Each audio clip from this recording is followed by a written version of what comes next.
Le cœur de notre initiative va avoir avec la mise en marché de proximité. Mais qu'est-ce qu'on veut dire?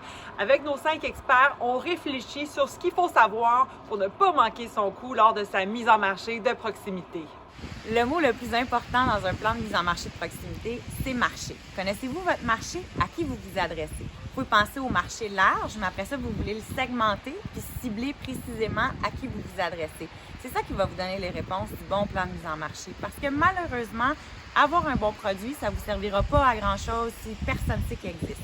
Votre produit doit être connu, mais il doit aussi être disponible. Donc, vous vous assurez que les gens sachent que vous existez. Avant de parler de proximité, il faudrait parler un peu de positionnement, à savoir, parce qu'on sait que l'industrie du cidre, c'est quand même une industrie que je dirais nouvelle ici, là, au Québec, dans le contexte québécois, par rapport à d'autres alcools comme le vin ou la bière. Donc, c'est intéressant d'identifier quel est le positionnement ou qu'est-ce qui va distinguer ce marché-là et aussi mieux comprendre le consommateur qui va adhérer ou en tout cas qui va être ouvert à toute cette gamme de produits qui est complètement différente. Donc oui, c'est un alcool, mais en quoi est-il différent?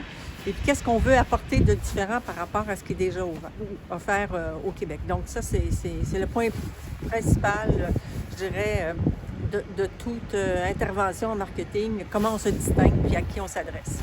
Je pense que l'élément le plus important, c'est de bien connaître les besoins de son consommateur.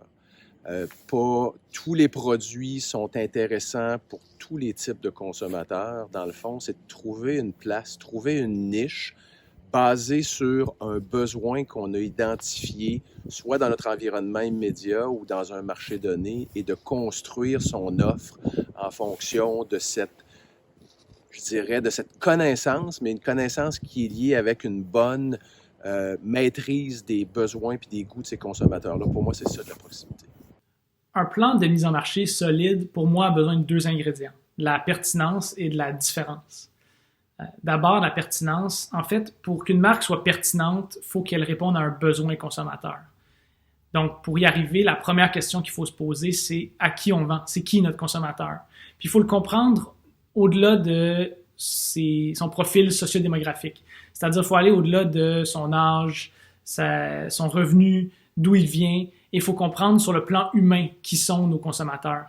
Il faut se demander c'est quoi qui les excite, c'est quoi qui les préoccupe, c'est quoi leurs aspirations, vraiment c'est quoi leurs besoins, pour ensuite s'assurer que notre plan est bâti de sorte à ce qu'on vienne positionner notre marque en réponse à ce besoin consommateur-là. Deuxièmement, je parlais de différence. Évidemment, il faut qu'on vienne répondre aux fameux besoins consommateurs de façon différente que la compétition. Quand je dis compétition, je parle, oui, les autres marques de cidre dans votre cas, mais aussi les autres alcools comme la bière, comme le vin et même les autres boissons comme le jus, l'eau, le café. Quels sont les secrets d'un bon plan de mise en marché? Bien, tout d'abord, il faut savoir à qui on s'adresse. On ne parle pas aux baby boomers de la même façon qu'on va parler aux millennials. Il faut aussi être conscient du produit qu'on veut mettre en marché.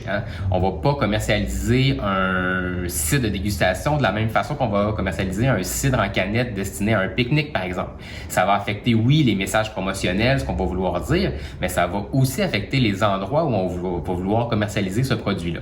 Je pense, par exemple, à Club Kombucha. Club Kombucha, c'est une marque de kombucha qui a décidé de faire les choses autrement. Ils ont décidé d'être une alternative à la bière de microbrasserie. Donc, ça a déterminé leur format de leur produit à une canette de 355 ml, un peu comme une bière en caisse de 12 ou de 24. Ils ont décidé de targeter une audience qui est plus masculine aussi. Habituellement, les kombucha visent une clientèle un peu plus féminine et de mettre de l'avant le côté social du produit. On consomme le produit en gang versus mettre de l'avant des propriétés plus santé, comme le font la plupart des kombucha. Donc, en ayant toute cette stratégie-là en tête, ben, ça leur a permis de choisir un réseau de distribution qui était un peu différent aussi des autres kombucha traditionnels, soit les pubs, les cafés, mais aussi tous les dépanneurs de microbrasserie où leur clientèle type se trouve à la recherche, oui, de bière de microbrasserie, mais peut-être aussi d'une alternative sans alcool. Donc, un bon exemple de stratégie de mise en marché. C'est pas un hasard si le kombucha est devenu populaire au même moment que la tendance du sans-alcool des mocktails.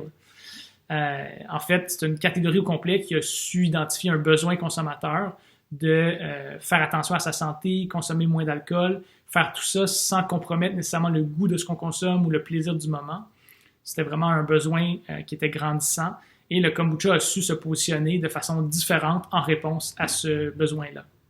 On est en train de parler d'un plan de mise en marché de proximité, de plan de commercialisation. Ça sonne bien traditionnel, mais moi, j'aimerais ça vous inviter à penser aux technologies. Que ce soit en magasin ou en ligne, c'est pas juste un site web ou une application, les technologies.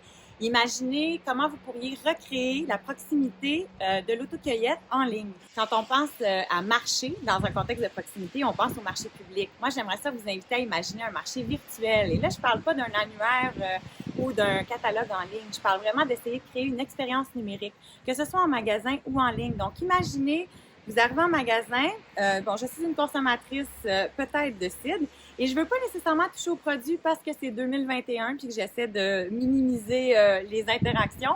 Et là, je vais vouloir regarder l'étiquette et est-ce que je vais pouvoir scanner avec mon téléphone en réalité augmentée et me transporter dans votre verger. Et ça, ça pourrait être à l'année. J'aurais pas besoin d'attendre à l'automne. Donc, c'est un peu cette idée-là d'essayer de voir, d'amener les gens à vous visiter sans même avoir à se rendre jusqu'à vous.